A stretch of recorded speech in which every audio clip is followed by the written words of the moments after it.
네, 오늘 함께 보실 말씀은 출애굽기 10장입니다. 10장 1절에서 29절 전체를 살피려고 합니다. 제목은 온전한 예배라는 제목을 갖고 하나님 앞에 우리 함께 말씀을 나누도록 하겠습니다. 우리는요, 이런 질문들을 계속 해 나가야 될 것 같아요. 신앙생활 하면서 우리는 하나님께 예배를 잘 드리고 있는가? 하나님 앞에 우리가 우리의 모든 삶의 예배를 잘 드리고 있는가? 이런 질문을 우리는 해야 됩니다. 왜냐하면 하나님을 예배하는 것 자체가 우리 삶에 가장 중요한 거예요. 왜냐하면 하나님께서 우리를 창조하신 목적 자체가 우리가 하나님을 경외하고 하나님을 예배하기 위해서 우리를 창조하셨기 때문입니다. 그래서 이 예배는요, 단순히 주일 예배 하나만을 이야기하는 것이 아니라는 거예요. 우리의 모든 교회 생활과 신앙 생활을 넘어서서 가정에서의 삶과 직장에서의 삶과 모든 터전에서의 삶 전체에 대한 부분이 바로 예배라는 거예요. 그래서 예배는 우리 삶의 전 영역을 통해서 드려지는 것입니다. 그래서 오늘 살펴볼 재앙의 내용은 뭐냐면 8번째, 9번째 이제 재앙인데요. 메뚜기 재앙과 흑암 재앙이라는 그런 내용을 살피려고 합니다. 근데 이 본문에서 드러나는 게 온전한 예배가 무엇인가 그런 부분에서 우리에게 교훈을 주고 있다라는 거예요. 그래서 오늘 말씀을 보면서 우리가 정말 하나님 앞에 온전한 예배, 우리의 마음으로부터 우리의 전 인생을 주님 앞에 드리고 있는지를 점검하는 시간이 되기를 원합니다. 그리고 우리 한몸된 하늘길 교회가 한몸된 공동체로서 온전한 예배를 하나님 앞에 드리는 공동체로서 한 발짝 더 나아가는 시간이 되기를 소망합니다. 1절에서 11절, 첫 번째로 여호와는 남녀노소를 포함한 모든 자의 예배를 원하신다라는 내용으로 좀 보겠습니다. 계속해서 이제 재앙이 진행이 되고 있고 이제 8번째 재앙이 시작되는 부분인데요. 하나님께서 이제 모세를 다시금 이제 바로 앞에 서게 하시기 전에 이렇게 말씀하고 있습니다. 1절에 바로에게 들어가라는 거예요. 다시 바로에게 들어가라. 근데 바로에게 들어가서 내 백성을 보내라고 말할 것인데 그와 그의 신하들은 계속해서 완강할 것이다. 그 완강함 때문에 내가 그들에게 재앙을 내릴 것이고 그것을 표징으로 삼을 것이다. 하나님의 임재가, 하나님의 통치가 그 애굽 땅 가운데 임했다라는 표징을 그 심판 가운데 드러낼 것이다 라고 설명하고 있습니다. 근데 그들의 마음을 완악하게 하고 재앙을 내리시는 그 애굽의 이들을 왜 내리시냐면 그 이유는 두 가지라는 거예요. 첫 번째로 애굽 사람들에게 하나님의 표징을 보여줌을 통해서 여호와 하나님만이 참 하나님이라는 사실을 분명하게 알려주기 위해서 이 심판을, 이 재앙을 내린다라는 것입니다. 세상 사람들인 거죠. 어쨌든 하나님에 속하지 않은 그 사람들이 여호와 하나님을 알게 하기 위해서. 그리고 두 번째는 뭐냐면 하나님의 언약 백성이 된 너희들과 너희의 아들들 자손들이 이후에 이 사건을 통해 10가지 재앙을 통해 출애굽한 사건을 통해서 내가 누구인지, 내가 너희들의 여호와 하나님인 것을 알게 하기 위해서 이러한 재앙을 내리는 것이다. 그래서 중요한 게 뭐예요? 다음 세대들에게 내가 누구인지를 알게 하기 위해서 이러한 재앙을 내리고 있다는 거예요. 그러니까 하나님을 예배하는 것은 우리 한 세대에서, 이 이스라엘 한 세대에서 끝나는 것이 아니라 영원히 지속돼야 될 하나님께서 이 창조하신 목적 중에 하나라는 거예요. 그러니까 다음 세대에 반드시 너희들의 그 신앙이 전수되어야 되기 때문에 내가 이러한 구원의 역사를 펼친다라는 것입니다. 그래서 모세는요, 하나님으로부터 이제 8번째 재앙을 가지고 바로에게 나아가서 경고할 것을 명령받은 것 같아요. 그래서 3절에서부터는 모세와 아론이 바로에게 나아가서 네가 나의 백성을 보내지 아니하면, 나의 백성을 보내어 여호와를 섬기게 하지 아니하면 하나님께서 여덟 번째 재앙을 내리게 할 것이다 라고 3절부터 6절까지 이야기하고 있는 거예요. 그래서 3절에 언제까지 내 앞에 하나님 앞에 겸비하지 아니하겠느냐, 엎드리는 것을 거절하겠느냐, 이런 말이에요. 그러니까 언제까지 하나님의 말씀에 불순종하고 그것을 거절하겠느냐. 이제 내 백성을 보내라. 내가 그들을 통해, 이스라엘 백성들을 통해서 예배를, 섬김을 받을 것이다 라는 말씀을 모세와 아론을 통해서 전달했다는 거예요. 근데 만약에 네가 또 거절한다면 이번에는 하나님께서 메뚜기 재앙을 내릴 것이다. 그래서 그 전에 어떤 재앙이 있었습니까? 우박 재앙이 있었어요. 그러니까 우박 재앙으로 말미암아 어떻게 됐습니까? 많은 곡식과 들에 있는 나무들이 다 그렇죠? 훼손이 됐습니다. 그래서 많이 남아있지 않았어요. 근데 얼마 남아있지 않은 그런 곡식과 그런 너희들의 수확물을 다 메뚜기 떼를 통해서 다 쓸어버리겠다라는 경고를 하고 있다는 거예요.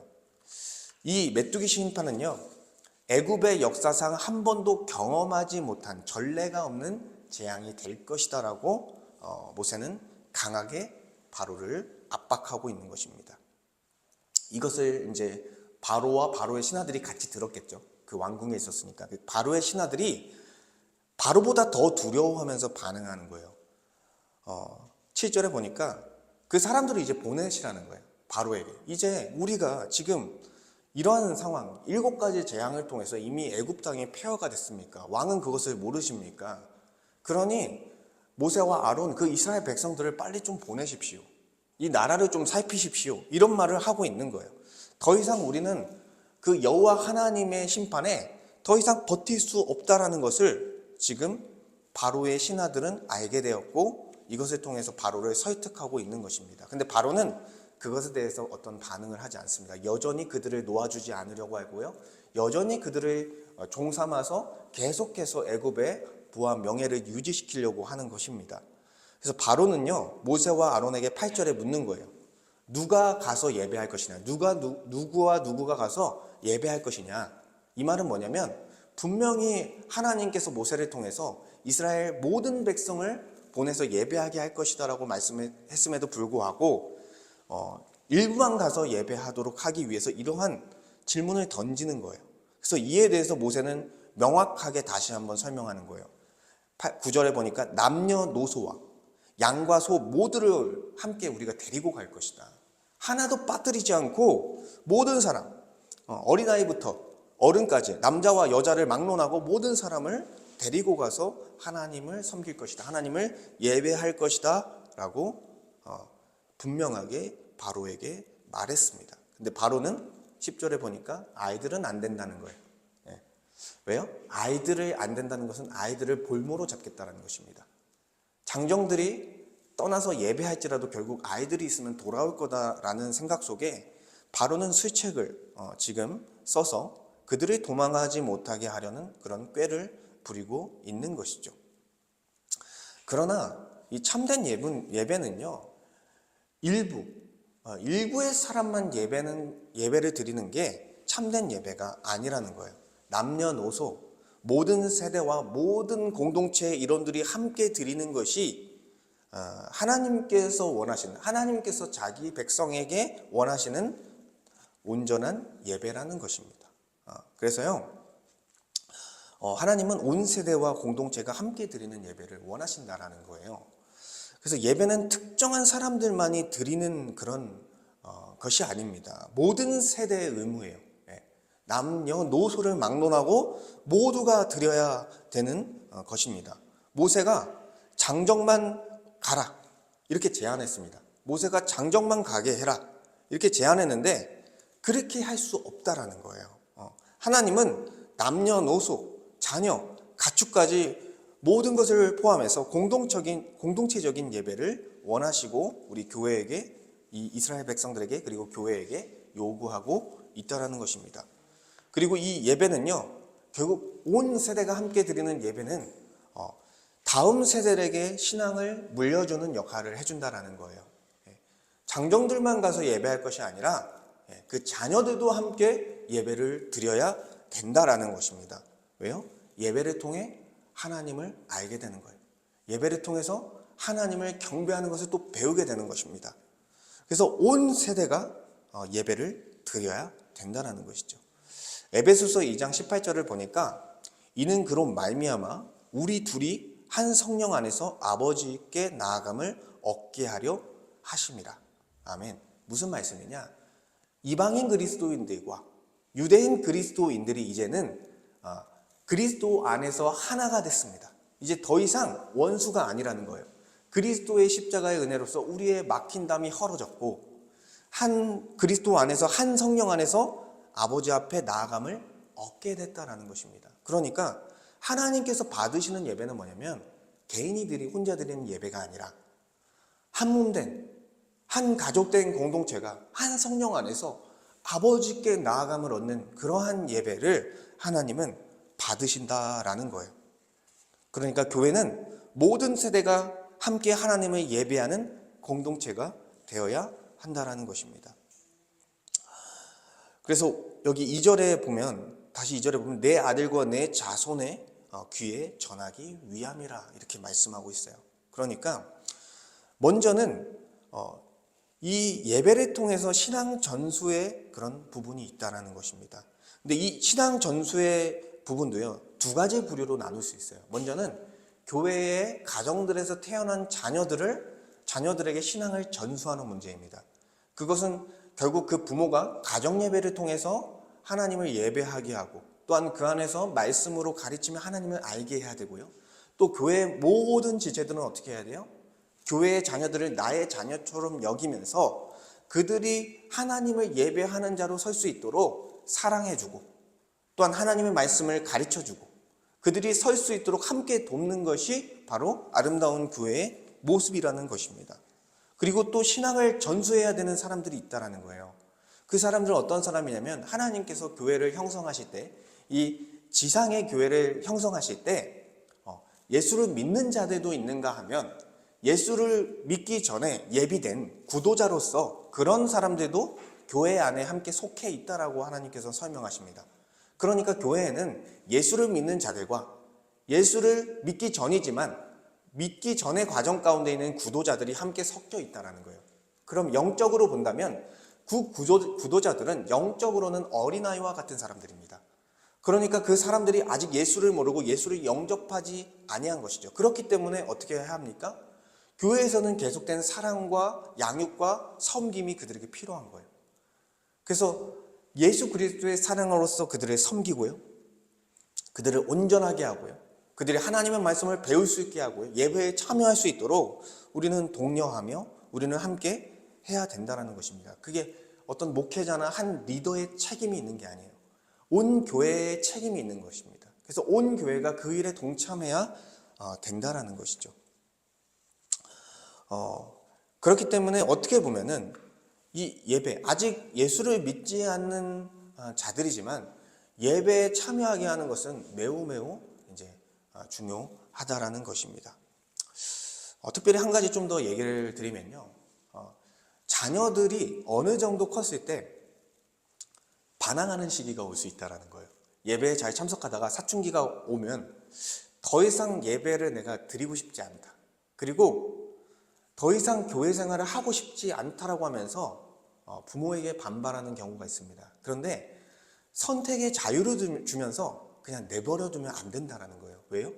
이거는 그냥 선택의 자유의 문제가 아니라 생사의 문제이기 때문에 그들이 부모의 양육권에 있을 때는 그들이 계속해서 하나님을 예배할 수 있는 자리 가운데 머물도록 사랑해주고 달래주고 가르쳐주면서 그들이 예배 자리 가운데 나올 수 있도록 교회로 살아갈 수 있도록 부모의 사랑과 또 교회의 관심이 필요하다는 것입니다. 그리고 특히나 요즘 세대의 학부율이 높잖아요.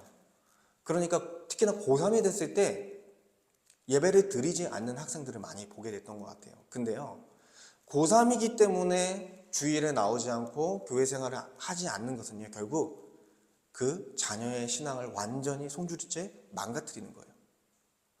그 자녀는요, 대학 가서 대부분 신앙생활 하지 않습니다. 왜요? 자기 노력으로, 자기 힘으로 그 대학에 갔고 자기 인생이 그렇게 됐다라고 생각하기 때문에 결코 쉽게 하나님께 다시 돌아오기 없다라는 거예요. 그러니까 우리가 강압적으로 하자는 게 아니라 결국 하나님을 예배하는 자로서 세워지기 위해서 이러한 교회와 가정의 사랑과 노력이 필요하다라는 것입니다. 그리고 9절에 보니까 남녀노소, 남자나 여자나 노인이나 어린아이나 모두 하나된 공동체 안에서 예배를 드려야 된다라고 얘기하고 있는 거예요. 그러니까 함께 교회 생활을 해 나가야 된다라는 것을 얘기하는 거예요. 근데 현 시대 사람들, 저도 마찬가지예요. 현 시대 사람들은 어떤 사상에 많이 영향을 받냐면 개인주의에 많이 영향을 받아요.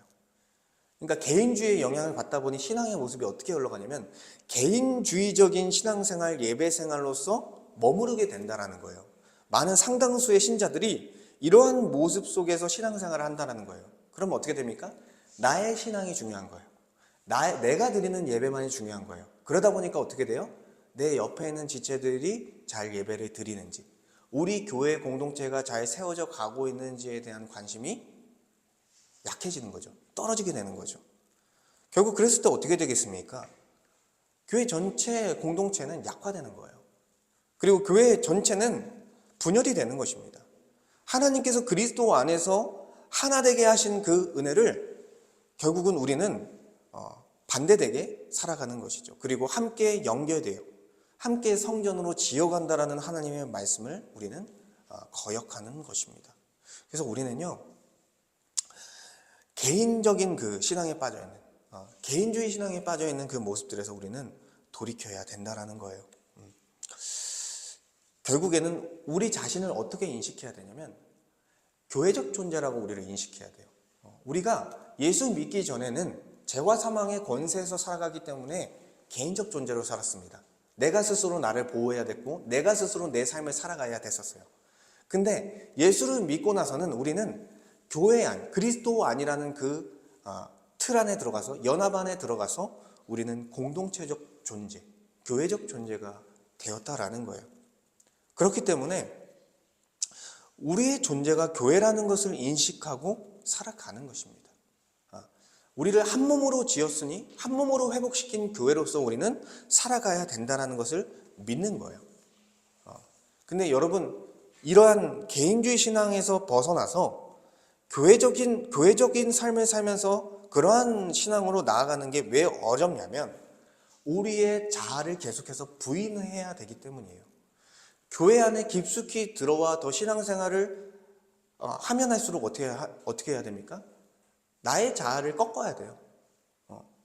나의 자아를 부인해야 돼요. 내가 원하는 것이 있다 할지라도 하나님의 말씀과 교회의 방향성에 따라서 나의 자아를 부인하고 순종하며 옆에 있는 지체들을 받아줘야 되는 부분이 있기 때문에 힘든 것입니다. 근데 그러한 삶이 그리스도께서 우리를 위해서 먼저 걸어간 삶이라는 것을 우리는 알아야 된다는 거예요. 그리스도께서 우리를 위해서 먼저 자기를 부인하셨습니다. 자기 자신을 십자가에서 못 박으셨습니다. 십자가에서 못 박아 죽으시지 않아도 될 그분이 우리를 위해서 희생하신 거예요. 우리를 위해서, 우리 같은 죄인들을 위해서, 의인도 아니고 선인도 아닌 죄인이었을 때 우리를 구원하기 위해서 예수 그리스도께서는 그러한 희생을, 자기 부인을 행하셨다라는 것이죠. 우리도 예수 그리스도 안에서 그러한 희생적 삶, 자기를 부인하는 삶을 살아가면서 교회로서 우리는 살아가는 거예요. 한 번에 되지 않습니다. 그렇지만 점차 우리가 자기를 부인하는 훈련을 해가는 거예요. 교회로 살면서. 여러분이 이미 교회로서 살아간다면 이미 그 훈련은 시작되었습니다. 저도 마찬가지고요. 계속 훈련해 나가는 거예요. 그래서 나의 유익을 구하지 않고 아버지 하나님과 우리 교회 지체들의 유익을 구하는 삶, 그러니까 천국 백성이 살아가는 삶이 어떤 것인지를 실제로 경험하게 되는 거예요. 그것을 통해서. 모든 사람이 예배자로서 서야 된다는 것을 첫 번째 대지에서는 이야기하는 것입니다. 그러면 예배자로서 어느 정도까지 하나님 앞에 우리는 예배해야 되는가? 어느 정도까지 우리의 신앙생활로서 하나님 앞에 드려야 하는가? 이런 질문이 나올 수 있겠죠. 두 번째로 12절과 20절은 여호와는 메뚜기 재앙으로 밭의 모든 채소를 먹게 한다, 이런 내용이에요. 여호와께서 이제 모세를 통해서 바로에게 이제 경고를 했습니다. 12절에 명령했습니다. 애굽 땅 위에 내 손을 내밀어 메뚜기를 애굽 땅에 올라오게 하여 우박에 상하지 아니한 밭의 모든 채소를 먹게 하라. 바로가 계속해서 거절하는 거예요. 이스라엘 백성 전체를 보내지 않는 거예요. 그러니까 하나님께서 이제는 재앙을 내리시겠다라는 것입니다. 그래서 하나님의 말씀에 따라 모세는 지팡이를 손을 애굽 땅 위로 내밀었고요. 동풍이 불어왔습니다. 동풍이 불어오니까 하나님의 말씀대로 메뚜기 떼가 애굽 온 땅을 덮었다라는 거예요. 여러분 메뚜기 좋아하십니까? 메뚜기 뭐 이렇게 만질 수는 있겠지만 그렇게 이렇게 선호하진 않죠. 그 메뚜기들이 애굽의 온 땅을 덮었다고 생각해 보세요. 이 예배당의 모든 곳에 지금 메뚜기가 있다고 생각해 보세요. 얼마나 끔찍합니까? 그렇게 덮었을 뿐만 아니라 그들이 먹을 모든 소산들, 모든 양식들을 다 쓸어버렸습니다. 다 먹어버렸습니다. 이제 먹을 양식이 없어졌어요. 그 메뚜기 때로 말미암아 애굽은 황폐한 땅이 되어버렸습니다. 풍요롭고 어떤 생명이 넘쳤던 그 애굽의 땅은요, 이 메뚜기 재앙을 통해서 이제 완전히 황폐해져 버렸던 거예요. 그래서 이 메뚜기 재앙은요, 애굽의 어떤 신을 타격을 한 거냐면 바로 셋이라는 신을 타격한 거예요. 셋은요, 폭풍과 황무지의 신으로서 애굽 사람들의 곡식과 농사를 보호해주는 신이라고 믿었다라는 거예요. 근데 셋이라는 신이 여호와의 재앙을 막았습니까? 못 막았다라는 거예요. 어떤 메뚜기 떼들로부터 그 농사와 곡식들을 보호했던 이 셋이라는 신은 완전히 짓밟혀 버렸습니다. 여호와의 재앙 앞에 무릎을 꿇게 되었습니다. 메뚜기 재앙은 애굽에 남아있던 모든 생존 기반을 완전히 무너뜨린 거예요.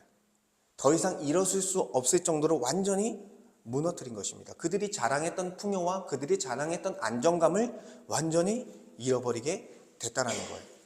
그러니까 셋이라는 우상신에게 그 풍요와 그 정말 농사와 곡식이 그에게 있던 것이 아니라 누구의 손아귀에 그 모든 것이 있었어요? 그 통치가 누구에게 있었습니까? 바로 여호와 하나님께 달려 있었다라는 것을 보여주는 거예요. 너희가 지금까지 먹었던 것, 곡식을 통해서 먹고 농사를 통해서 풍요롭게 되었던 것은 셋이라는 가짜신이 그렇게 해준 것이 아니라 내가 일반 은혜 가운데 너희들을 그렇게 먹고 살 수 있도록 내가 한 것이다 라는 것이죠. 이러한 재앙을 맛보면서 바로는 급히 모세와 아론을 불러냈습니다. 7절에 내가 여호와 하나님께 죄를 지었습니다. 범죄했습니다. 이야기하면서 17절에 한 번만 더 용서하고 어쨌든 이 메뚜기 떼를 떠나가게 해달라고 고백했습니다. 근데 이것은요 사실 참된 신앙이 아니에요. 재앙을 피하기 위해서 순간적인 감정으로 일어난 그런 고백일 뿐입니다. 바로는 하나님 앞에 완전히 굴복한 것이 아니에요. 그냥 상황을 모면하기 위해서 용서를 구하고 있는 것입니다. 그러니까 우리도 이런 모습이 있다라는 거예요. 하나님 앞에 불순종하면서 어떤 위기가 찾아왔을 때 하나님, 제가 이런 죄를 지었으니까 제발 이런 부분을 좀 용서해 주세요. 좀 빨리 좀 해결해 주세요. 제가 돌이키겠습니다. 근데 상황이 좋아지면 어떻게 됩니까? 다시 돌아가서 하나님의 말씀을 거역하고 있는 우리의 모습을 보게 되는 것이죠. 하나님은요 전적인 회개와 순종을 원하신다라는 거예요. 어쨌든 그의 요청에 대해서 모세는 기도했습니다. 하나님께 기도했고요. 주님께서 그 기도를 통해서 동풍이 아니라 서풍을 불게 하시면서 메뚜기 떼가 모두 떠나가도록 했습니다. 그런데 떠나자 어떻게 됐습니까? 아까 말씀드린 대로 바로의 마음이 완악해졌습니다. 강팍하게 됐습니다. 그리고 이스라엘 백성들을 보내지 않았습니다. 하나님께서 자비를 베푸셨으나 그는 메뚜기 떼가 떠나자 완고한 마음으로서 하나님을 대적하는 모습을 또 보이고 있는 것이죠. 그래서 이스라엘 백성들을 보내지 않았다라는 것입니다. 이 모습을 이제 보면서 메뚜기 재앙에 대해서 좀 우리는 생각을 해봐야 돼요. 메뚜기 재앙은요, 삶의 모든 터전을 무너뜨리는 심판이에요. 이것을 통해서 여호와 하나님이 누구신지를 어떻게 드러내냐면, 이 세상의 모든 것을 공급하고 모든 것을 보호하는 참신은 바로 여호와 하나님이시다라는 사실을 알려주고 있는 것입니다. 그러니까 그들의 수고, 인간의 수고와 그리고 이 애굽신을 섬겨서 풍요를 얻었다고 생각했던 모든 생각들을 물거품처럼 만들어 버린 것입니다. 이것을 통해서 하나님께서 우리에게 주시고자 하는 메시지는 뭐냐면, 하나님만이 공급자이시고 이 세상의 보호자라는 사실을 알려주는 거예요. 그렇기 때문에 너희들이 너희 삶의 터전에 있는 모든 것들은 누구로부터 주어졌다? 하나님으로 말미암아 주어진 것이다. 하나님으로부터 나온 것이다 라는 사실을 알려주는 거예요. 모든 것을 앗아가면서. 그래서 이것을 통해서 우리에게 주는 메시지는 뭐냐면, 일부분의 부분적인 의존과 헌신에서 벗어나 전적인 의존과 헌신으로서 나아가라는 메시지를 갖고 있는 거예요. 그러니까 결국에는 일부분만 의존하지 말고, 일부분만 드리지 말고 삶 전체를 드리는 예배로서 나아가라. 하나님을 전적으로 신뢰하며 하나님만이 참된 공급자이시며 하나님만이 참된 보호자라는 사실을 믿고 그분께만 우리의 모든 삶을 의탁드리고 예배로서 우리의 모든 것을 헌신할 수 있는 그러한 예배자로서 나아가라라는 메시지를 보내고 있는 것입니다. 근데 어떻습니까? 여전히 우리는요, 우리가 가진 능력들을 의존하고 있는 부분이 있다라는 거예요. 내가 가진 능력, 이것을 통해서 나는 먹고 살고 있어. 근데 이 성경에서는 뭐라고 얘기하는 거예요? 내가 다 그럼 쓸어버릴 거야. 아니다라는 거예요. 그것도 내가 허락했기 때문에 너희들에게 주어진 것이지 너희들이 능력이 있는 것이 아니다라고 말씀하고 있는 것입니다. 우리는 여전히 나의 능력과 이 세상의 것, 우리가 가지고 있는 세상의 것을 의지하지만 그것들이 우리를 정말 보호해주고 우리의 삶을 영위하게 한다는 것은 우리의 착각이다라는 것이죠. 모든 것이 하나님의 손길에 달려 있습니다. 모든 것이 하나님의 공급과 보호 속에 달려 있다라는 거예요. 그렇기 때문에 우리는요, 모든 것이 하나님께 달려 있구나. 모든 것이 하나님께로부터 왔고 모든 것을 하나님께서 보호하셨구나. 그러한 믿음을 갖게 되면 어떻게 됩니까? 주님을 전적으로 의지하게 되는 거예요. 주님 앞에 우리의 삶을 맡겨드리게 되는 거예요. 주님, 제 삶에 이러한 문제가 있고요. 이러한 어려움이 있고요. 내가 풀 수 없는 어려움들이 있지만 주님, 모든 것의 공급자이시며 모든 것을 보호하시는 하나님이시기 때문에 저의 삶을 맡겨드립니다. 저의 삶을 의탁드립니다. 이러한 신앙을 하나님은 원하신다라는 거예요. 그리고 우리의 모든 삶의 예배로 헌신하기를 원한다라는 거예요. 일부 그냥 주일 예배 딱 와가지고 이 시간만 하나님 앞에 내가 드렸습니다.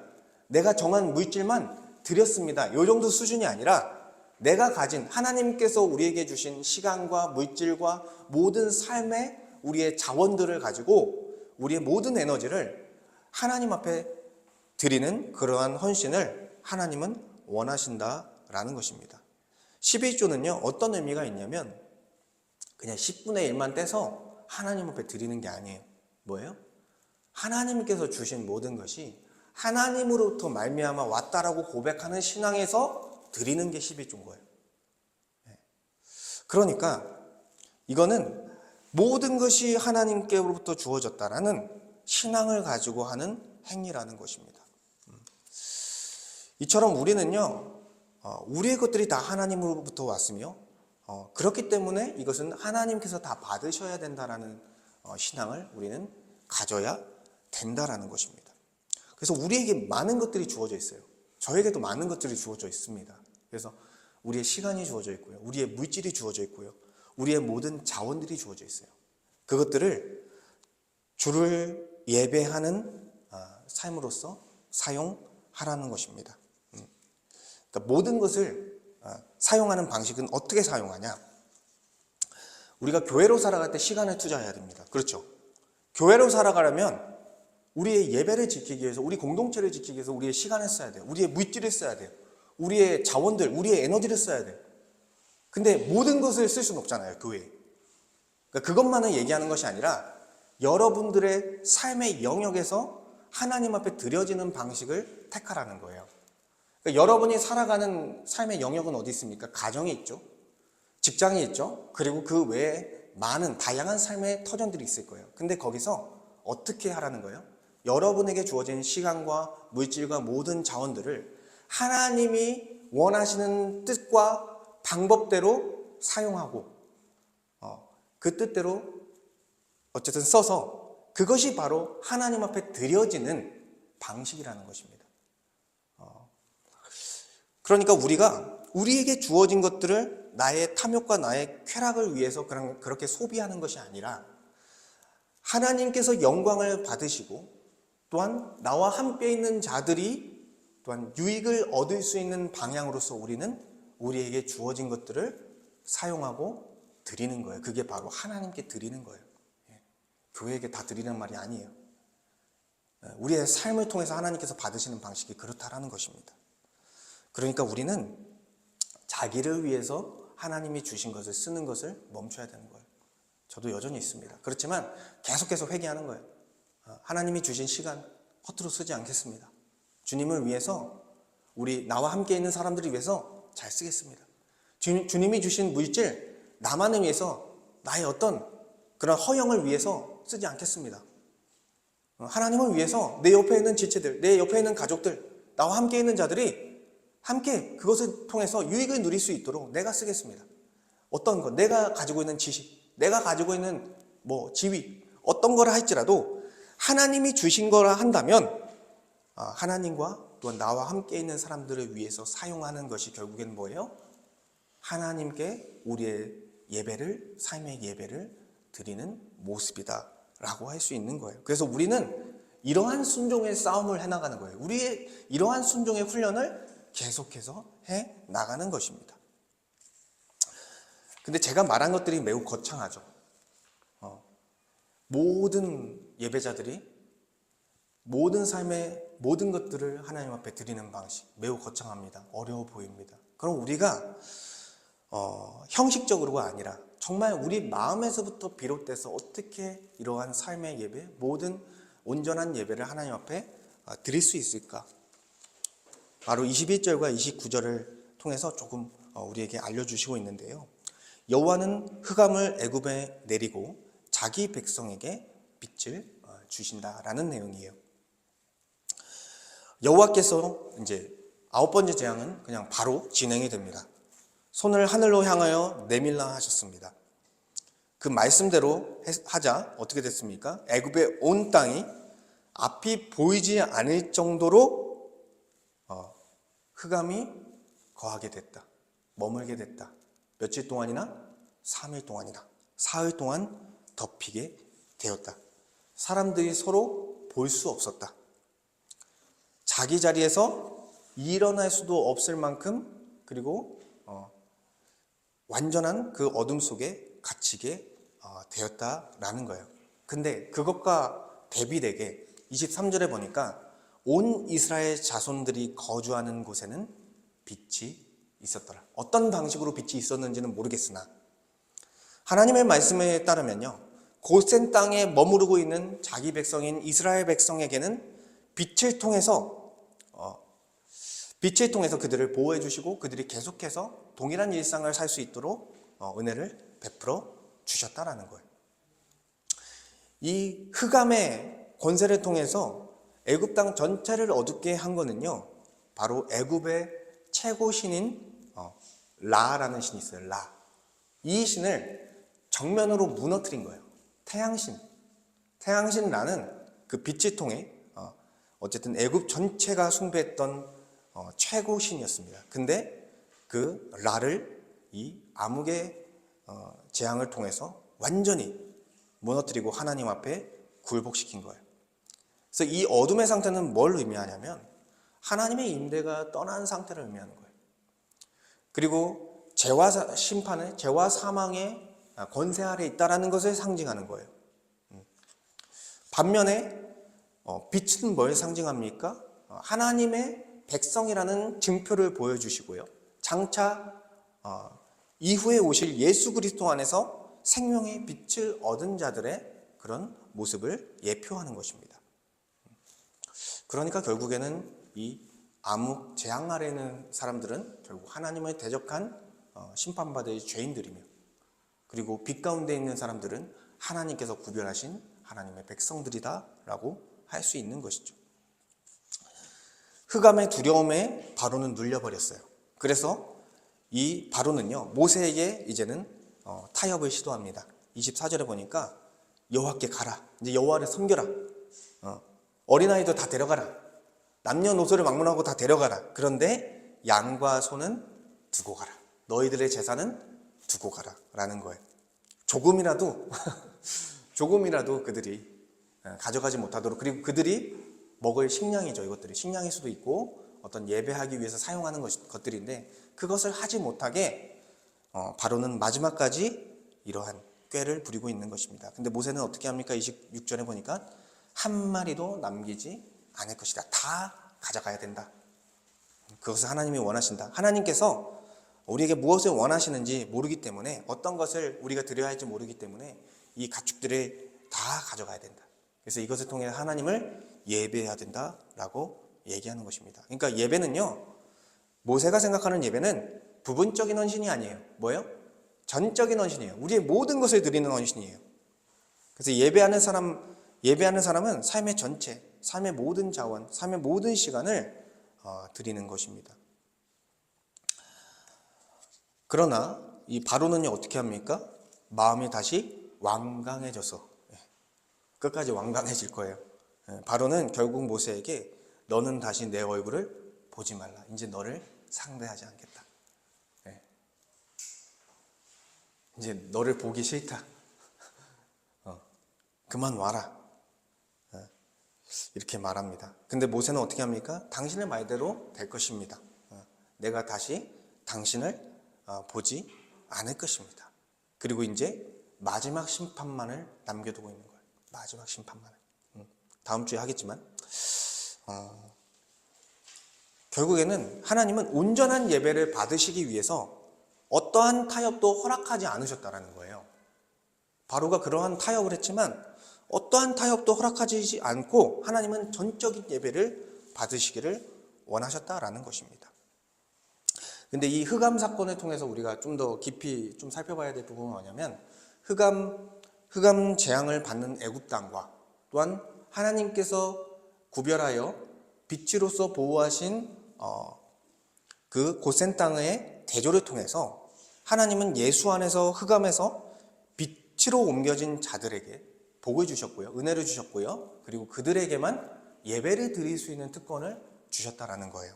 그래서 흑암의 상태를 좀 더 생각해 보면 아까도 말씀드렸지만 하나님의 부재를 상징하는 거예요. 흑암의 깊음 위에 있고, 그렇죠. 이 창세기 1장 2절에 나타나는 말씀인데 하나님이 통치하지 않는 그런 상태를 묘사하는 거예요, 상징적으로. 그래서 흑암은 삶이 정지되어 있는 것 같은 그런 상태를 보여주는 거예요. 그리고 방향성을 완전히 잃어버린 거예요. 방향성이 없습니다. 어디로 갈지 몰라요. 어떻게 살지 몰라요. 그리고 죽음의 그림자가 드리워져 있는 그런 모습을 상징하는 거예요. 결국에는 끝은 뭐예요?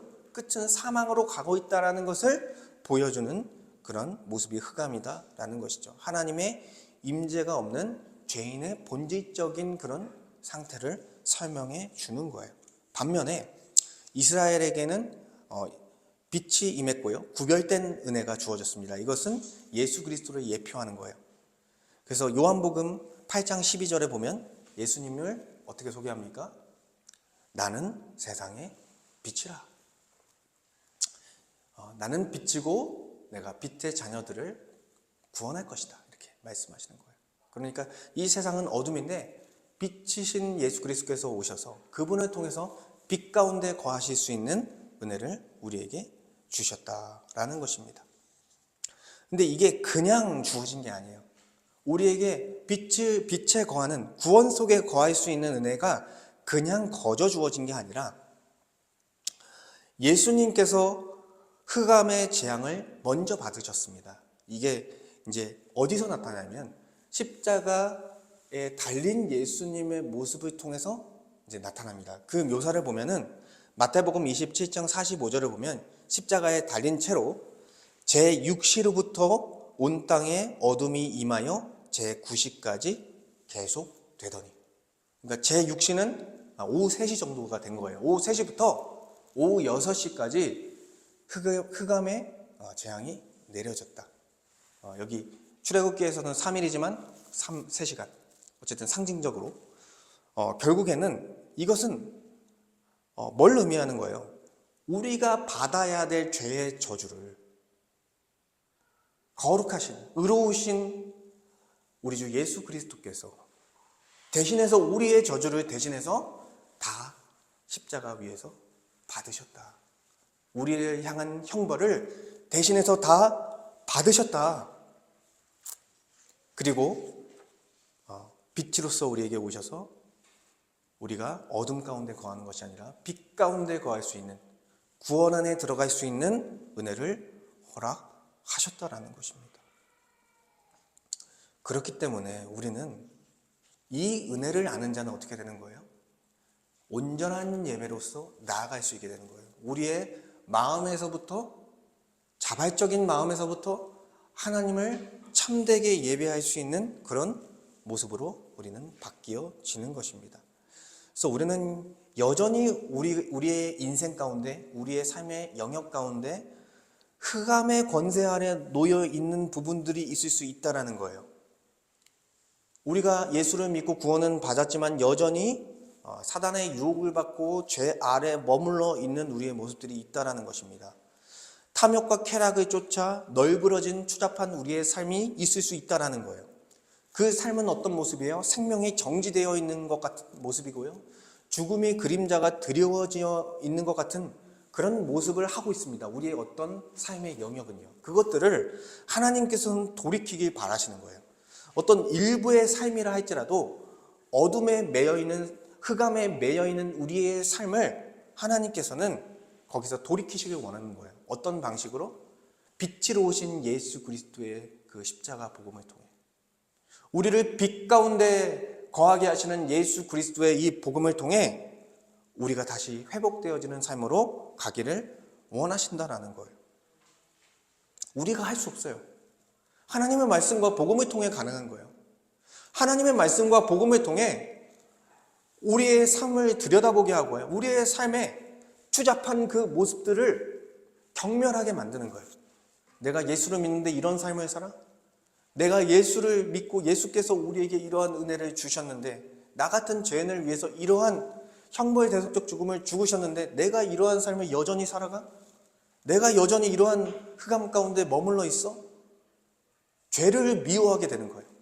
죄 가운데 머물러서 살아갔던 그런 방탕한 삶을 이제 꺼림칙하게 생각하고 그것으로 인해서 구역질이 나고 환멸이 나는 그런 모습을 보이면서 거기서 돌이키고자 하는 마음을 갖게 되고요.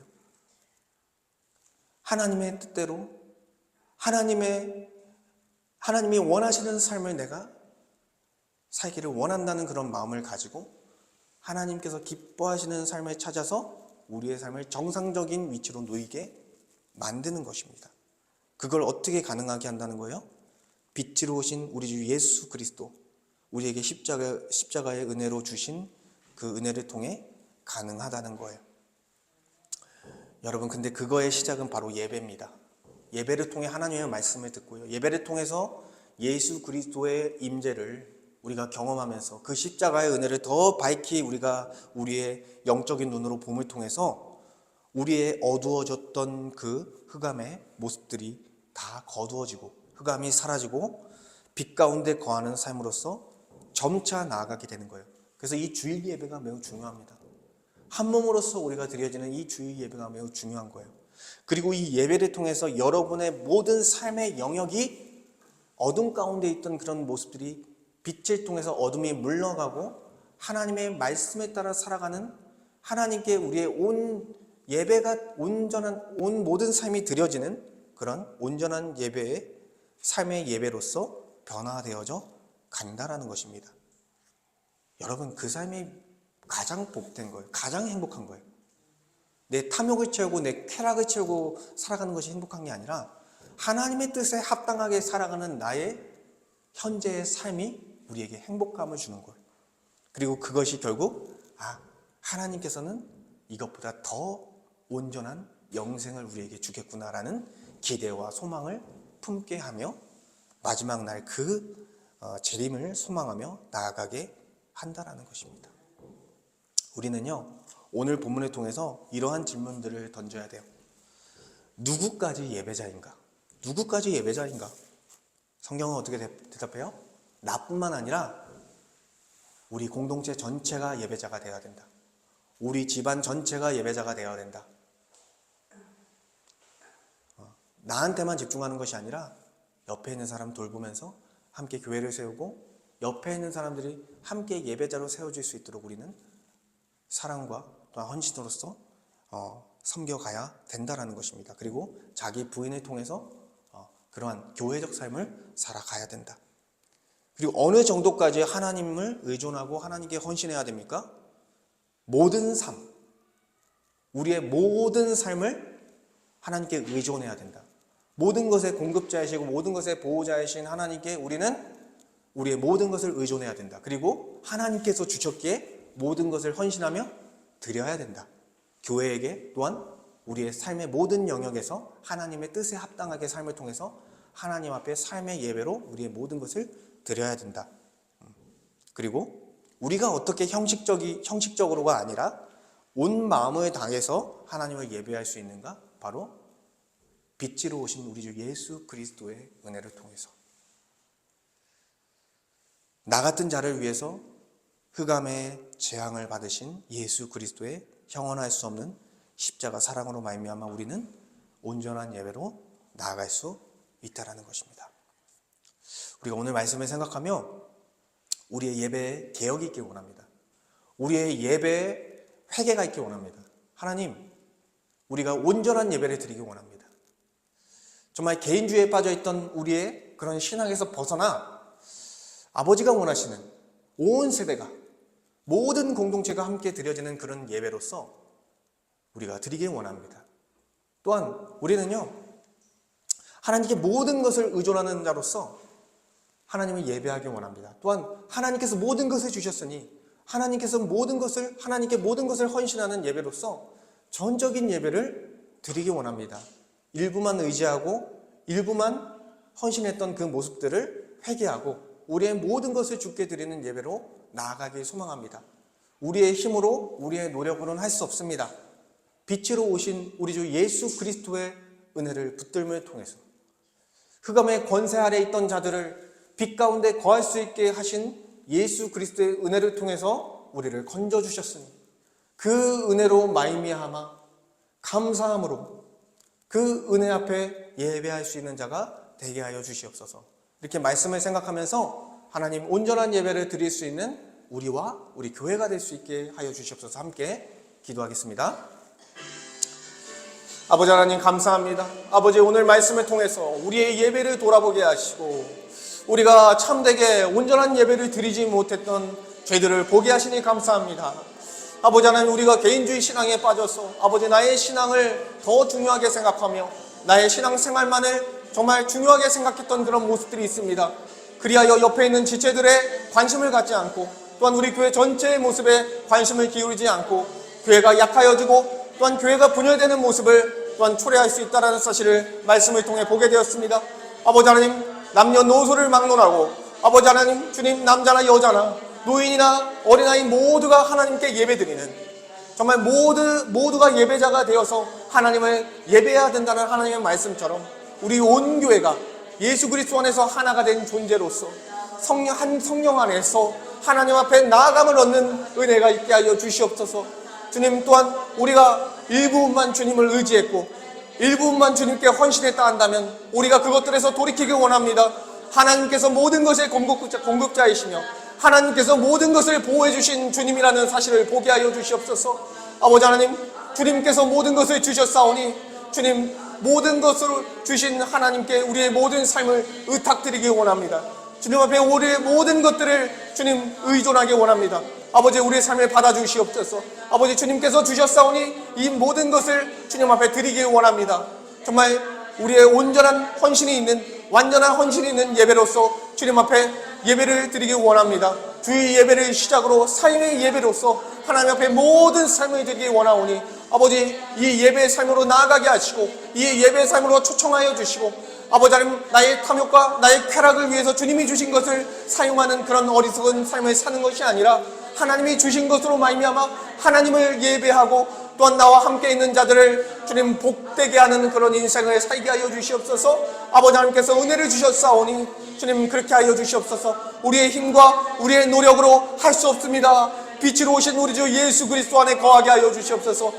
하나님의 말씀과 복음을 통해 들려주시는 그 은혜, 빛으로 오신 우리 주 예수 그리스도께서 어둠 가운데 거하고 있던 흑암 아래 있던 우리 같은 자들을 빛으로서 밝히 드러내 주시고 주님 추잡했던 어지럽혀졌던 우리의 삶이 다시 하나님과 올바른 관계 가운데 나아가 정말 주님 바른 목적을 가지고 주님의 뜻에 합당하게 질서 있게 살아가며 주님 앞에 우리의 모든 삶을 드리기 원합니다. 아버지 하나님의 은혜를 통해서 예수 그리스도의 십자가 복음을 붙잡음을 통해서 온전한 예배로서 나아가는 우리 성도가 되게 하시고 온전한 예배로서 나아가는 교회가 되게 하여 주시옵소서.